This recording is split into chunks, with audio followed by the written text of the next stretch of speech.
Kia ora whānau. Welcome to my first video of 2022. Hey, I hope you guys had a great and fun time over Christmas and New Year's. So, yeah, it's really hot here in Auckland today. So, instead of being out in the sun, I'm very much retreating back into the house. So the heat pump is going. And yeah, I just find it really hot outside. We are going out for dinner tonight, so I've been hunting down a recipe that I could do to take along. And I came across one of our newest collections, which is called Summer Harvest. And there's a whole lot of, they look absolutely amazing recipes in this collection. So the one I've chosen to do today, I'm going to cook live for you guys, is the cherry and peach loaf. But some other things in the collection that really took my fancy were the rhubarb and ginger creme brulees, the figs with spice, custard, and nougat cream. And just in case you think I'm entirely sweet focused, which, you know, I might be leaning that way. But there's also a recipe there for meatballs in a sticky plum sauce. So if you haven't already, popped into Cookadoo and look up the Summer Harvest collection. There are some great recipes in there. And it's all full of using some seasonal fruit and making some really yummy food. So here we go. Let's start making our cherry and peach loaf. So I've got my recipe up on my screen already. So I'm just going to hit start cooking. So my oven is preheating to 170 degrees. I have greased the loaf tin.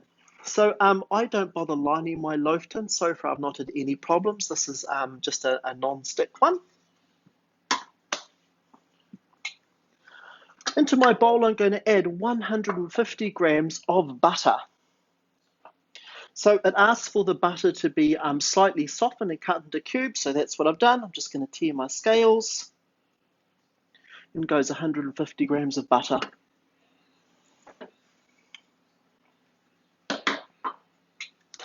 $200 grams of natural yogurt. For those of you who follow me, you know that I make my own yogurt and I make it all the time. Pretty much my ritual on a Sunday night is drop my ingredients in and then start fermentation mode, go to bed, get up the following morning, I've got beautiful yogurt.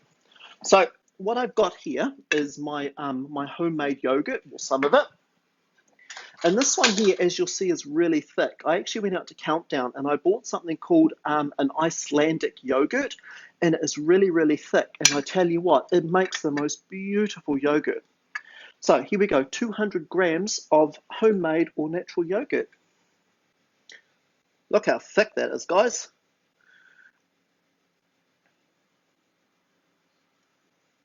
$50, $60, $80, $94, a little bit more, 200 grams. Really good yogurt, guys. If you're not making your own yogurt in your Thermomix, you need to start. It's so cost effective. So again, that was 150 grams of butter, 200 grams of natural yogurt, and 2 eggs. Have any of you guys made this recipe before? I'd just be interested to know. I've not, but I'm quite excited because I really like peaches and I absolutely love cherries. In fact, the cherries I'm going to use in this recipe are frozen cherries that I actually bought to make the spiced cherry brioche, and these are leftovers. 150 grams of caster sugar.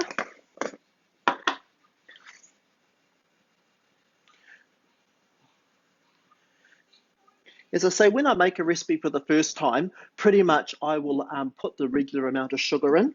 But once I've made it once, I typically reduce the sugar down. But as this is my first time, I'm just going to stick to the 150 grams.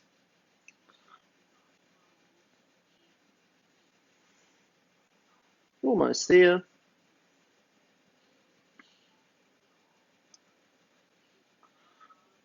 Oh my goodness. 149, close enough. 2 teaspoons of natural vanilla extract. I'm actually making my own vanilla extract at the moment. So all it basically is a couple of, well actually I've got 4 vanilla pods in there, and I've covered them with vodka. And all you basically do is sit in the jar with the vodka. I've had mine in there about 3 months now, and it's at the point now where it's ready to start using. And I actually had a tip from one of the other consultants, and she recommended just topping and tailing the vanilla pods to get the stalky bits off, and then shove them in your Thermomix and blitz them down. And what you'll end up is with a really thick vanilla paste almost. And she said it's absolutely beautiful. So I'm going to give that a go as well. 250 grams of plain flour. I'm making gluten-free, so I'm using some gluten-free flour. So because the place we're going to tonight for dinner is my mum's house, we do gluten-free, so I thought I'd give it a try. So 250 grams of gluten-free flour.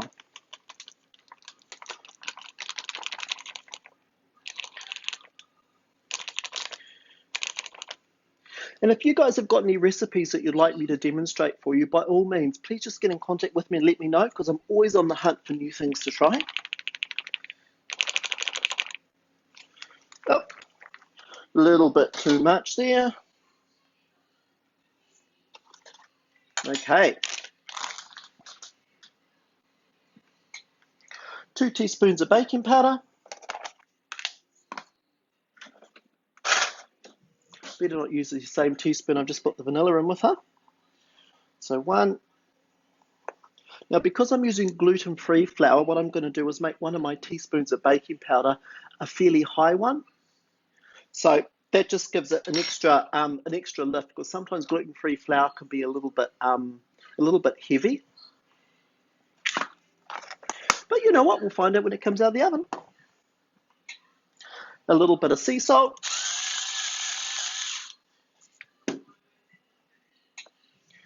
On goes the lid. And this is now going to beat for 10 seconds at speed number 4.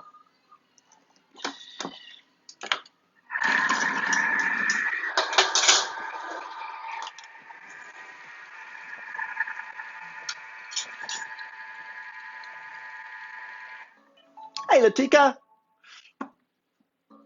Okay. Let's see what our mixture looks like. There you go. So my next instruction says, add 1 ripe peach, stone removed and cut into pieces about 1 centimetre. So what I've got here is my couple of peaches. So I've got 1 large one, which I've cut into chunks, and a smaller one that I've just cut into slices. So at this point, I'm going to add my ripe peach cut into pieces. I'll add a little bit more. And 100 grams of fresh cherries. As I said, I'm not using fresh cherries. I'm using the leftover frozen cherries for my spiced cherry brioche. So what I've done with these, I've just dusted them with corn flour. And the idea of dusting them with corn flour is simply to try and hold the juice in. So when it cooks, hopefully, instead of the juice going all the way through the mixture, it will stay contained. So 100 grams of these. I'm actually going a little bit heavy on the cherries because I just really like cherries.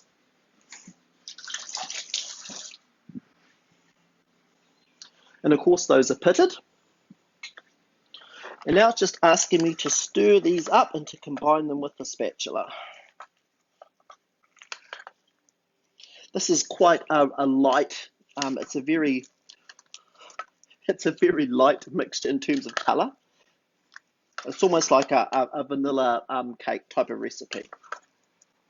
Okay, so those are all nicely brought together.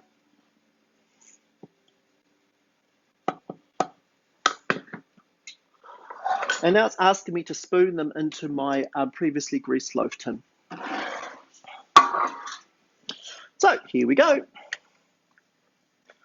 Put this in there. I'm really looking forward to this one. It's, as I say, these are 2 of my favourite fruits. And the fact that they're combined in a sweet loaf, I think is going to be pretty amazing. I'm quite interested to see how the gluten-free option works out. But, you know, time will tell. This actually makes a lot of mixture. Wow, this is smelling really yummy.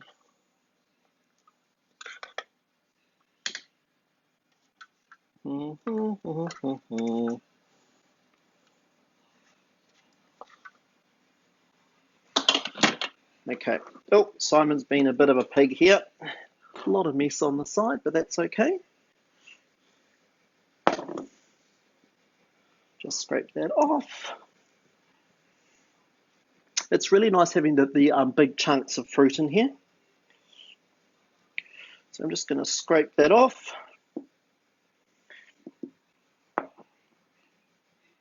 Okay, what's our next step? Decorate the cake with a sliced peach and remaining 100 grams of cherries. So I was tossing up whether I should peel the peaches. Do you know how peaches sometimes have that furry skin on them? But I gave them a quick rub. I got as much of the fur off as I could. So I've opted to go with the skin on. And now I'm just going to dot my remaining 100 grams of cherries over the top. Gosh, this is going to have a lot of fruit in it.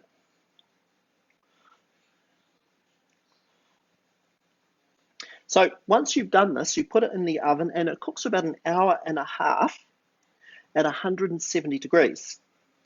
So once it's done, and you know that by putting a wooden skewer into it, and obviously the skewer comes out clean and you know it's done.